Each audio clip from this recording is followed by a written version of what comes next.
कि तुर्की पाकिस्तान के साथ मिलकर के ड्रोन असेंबल करेगा और 5th जनरेशन फाइटर जेट बनाने में पाकिस्तान का साथ देगा। पाकिस्तान को तुर्की के अंदर एक अपना संरक्षक नजर आता है।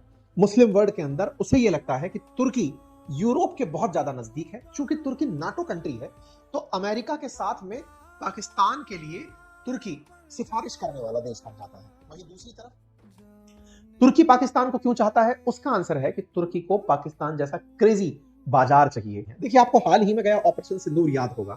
भारत ने खुद अंतरराष्ट्रीय स्तर पर यह बात बोली कि पाकिस्तान की तरफ से चलाए गए ड्रोन्स में कुछ तुर्की के द्वारा बने हुए ड्रोन्स भी शामिल थे। ड्रोन असल में अनमैन्ड एरियल व्हीकल है, यानी एक ऐसा हवाई जहाज जिसमें इंसान अंदर नहीं बैठता, यानी पायलट नहीं बैठता, और वो खुद उड़ रहा है। उड़ाने वाला नीचे से रिमोट से उसे उड़ा रहा है।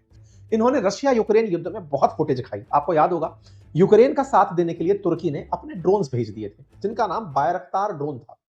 ये बाइकर नाम की कंपनी के द्वारा बनाए जा रहे थे। तुर्की ने अपने जब ड्रोन भेजे, उस समय तक रूस इस बात को लेकर प्रिपेयर नहीं था, लेकिन जैसे ही इसने बायरक्तार ड्रोन भेजे, तुरंत प्रभाव से रूस को बैकफुट पर होना पड़ा। वर्तमान में जो ड्रोन प्रेजेंट है बाजार में, उनमें सेकंड टॉप ब्रांड पर इस समय बायरक्तार ड्रोन चल रहा है, जो तुर्की का है। अमेरिका का प्रेडेटर है और उसके बाद में बायरक्तार ड्रोन आता है। ये जो 30 देशों के ऑर्डर इनको मिल चुके हैं। ऐसे में बड़े ग्राहकों में पाकिस्तान निकल कर आता है, क्योंकि पाकिस्तान वो देश है जिसे भारत के डर में खूब सारे हथियार बनाने हैं, खूब बड़ी सेना रखनी है, उसको भारत से झगड़ने के लिए कि कल को अगर भारत हमें खत्म करने आए तो हमारे पास भी प्रॉपर साजो सामान होना चाहिए।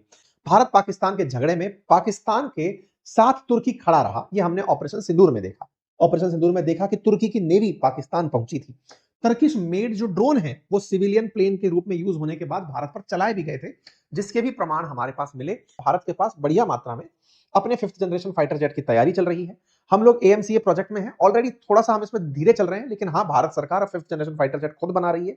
साथ ही साथ F-16 भारत के पास में, F-16 जैसा सुखोई जो है, सुखोई 30 वो भारत के पास है, F-16 नहीं है। राफेल हमारे पास है और हमें निश्चित ही जरूरत है, और हम उस जरूरत की पूर्ति के लिए अपने स्केल पर तेजस जो कि 4.5 जनरेशन का है उसका प्रोडक्शन कर रहे हैं, राफेल को और प्रोक्योर कर रहे हैं, और हम अपने स्तर पर आने वाले समय में 5th जनरेशन फाइटर जेट खुद के स्तर पर बनाने की तैयारी कर रहे हैं।